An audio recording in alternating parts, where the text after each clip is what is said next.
پوچھا گیا ہے کہ ورکر کے طور پر ہم اپنی ہر لمحہ جانچ کس طرح کر سکتے ہیں کہ ہماری ورکنگ صحیح ٹریک پر جا رہی ہے۔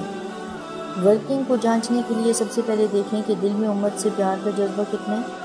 اگر ہم ذات میں پھنس کر خود کو کوئی اعلیٰ ہستی نہیں سمجھ رہے اور اس کام کو عطا سمجھ کر رہے ہیں اور اپنے ہمارے تک آنے والے پریشان حال لوگوں سے ہمارا پیارے آقا دو عالم علیہ الصلوۃ والسلام کا امتی سمجھ کر ہو رہا ہے اور ان کے درد کو سمجھتے ہوئے ہم دعائیں کراتے ہیں، تو یہ بھی ورکنگ کو جانچنے کا بہت اچھا طریقہ ہے۔ ہمارے اندر مشن کا احساس اور درد کس طرح ہمیں لمحہ لمحہ مشن کے لیے اپنا آپ وقف کر دینے پر مجبور کر رہا ہے اور ہم کتنا بے غرض اور بے لوث ہو کر کام کر رہے ہیں اور دیے گئے سیٹ اپ اور وقت کو ورکر اپنی ورکنگ کے لیے کتنا معنی اور نتیجہ خیز انداز میں استعمال کر رہا ہے، اس سے بھی اندازہ کیا جا رہا ہے کہ ورکنگ کیسی ہو رہی ہے اور کس انداز میں ہو رہی ہے۔ اپنی طلب بھی چیک کی جا سکتی ہے کہ ہم اپنی ورکنگ میں بہتری لانے کے لیے کیا کوششیں کر رہے ہیں اور جو ٹپس مل رہی ہیں ان پر ساتھ ساتھ عمل کر رہے ہیں یا نہیں کر رہے۔ استاد سے بھی اپنی ورکنگ کے حوالے سے پوچھا جا سکتا ہے کیونکہ وہ ورکنگ کے بارے میں بہتر جانتے ہیں۔ ورکر الرٹ رہ کر خود پر نظر رکھے اور اپنے حق کے مشن سے غافل نہ ہو تو ہر لمحہ الرٹ رہنے کی وجہ سے بھی ہمیں احساس ہوتا جا رہا ہوتا ہے کہ کیا ہمارا ٹریک صحیح ہے یا نہیں،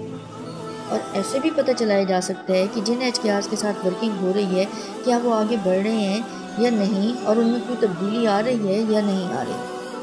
جب ہمارے ساتھ چلنے والے HKRs ہم پر اعتماد کرتے ہوئے ہم سے اپنے مسائل ڈسکس کرتے ہیں اور ان کے لیے ہم انہیں گائیڈ کرتے ہیں اور ان کی زندگی میں تبدیلی آنے لگ جاتی ہے تو بھی ہمیں پتہ چلتا ہے کہ ورکنگ صحیح ٹریک پر جا رہی ہے یا نہیں۔ دل میں موجود نور اشنائی کی وجہ سے ہر وقت ہمیں صحیح اور غلط کا اندازہ خود بخود ہو رہا ہوتا ہے اور جہاں ہم گڑبڑ کر جاتے ہیں وہاں پر فوراً ہمارا دل ہمیں الرٹ کر دیتا ہے۔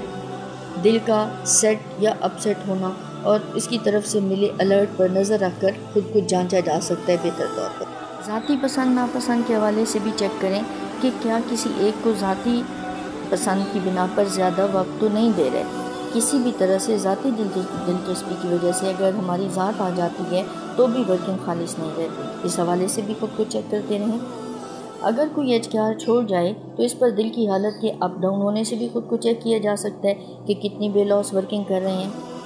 کسی بھی طرح سے ذاتی دلچسپی کی وجہ سے اگر ذات آ جائے تو بھی ورکنگ خالص نہیں رہتی، اس حوالے سے بھی خود کو چیک کریں۔ اگر کوئی HKR چھوڑ جاتا ہے تو اس پر دل کی حالت کے اپ ڈاؤن ہونے سے بھی خود کو چیک کیا جا سکتا ہے کہ کتنا بے لوث ہو کر ہم ورکنگ کر رہے ہیں۔